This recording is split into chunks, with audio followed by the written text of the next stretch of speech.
Sir, may plano po ba kayong tumakbo sa election? Wala. Kapag tumakbo ako, hinahabol ako. Sir, paano nyo po matutulungan ang mahihirap? Hindi ko nga matulungan sarili ko eh. Sir, anong ginagawa nyo pag umuulan? Nagpo-focus ako, sinusuntok ko yung ulan, nilalabanan ko bawat patak. Sir, anong tunog po ang pinakaayaw nyo? Yung sipol ng tanod at pulis.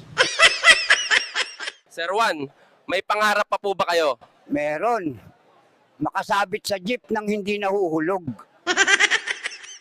Sir, may pakialam po ba kayo sa kalikasan? Oo, pag may pulis, doon ako nagtatago sa puno. Sir, bakit po kayo laging mulat? Baka kasi magbago ang Pilipinas kapag pumikit ako.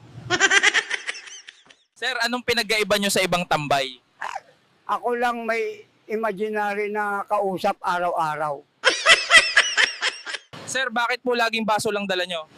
Kasi yan lang ang di ako iniwan kahit ilang raid na dumaan. Sir, bakit po sa tingin nyo nalululong sa droga ang kabataan? Eh kasi mahal ang tuition, mura ang solvent. Sir, kung may masasampal po kayong politiko, sino at bakit? Lahat para patas. Ayoko nang pinipili baka magselos yung iba. Sir, anong tingin nyo po sa estado ng kalusugan ngayon? Sakit mo, ikaw gagamot. Tapos pag di ka gumaling, ikaw pa rin may kasalanan. Sir, anong masasabi nyo po sa mga OFW? Saludo ako sa kanila. Kami, nagsasakripisyo sa inuman. Sila para sa pamilya. Sir, ano pong payo nyo sa Gen Z? Huwag niyo akong gayahin. Ako na yung warning label. Sir, paano po kayo napasok sa bisyo?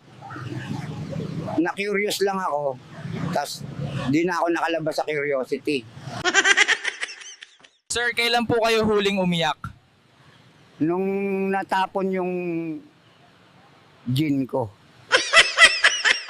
Sir, anong ginagawa nyo pag tinopak kayo?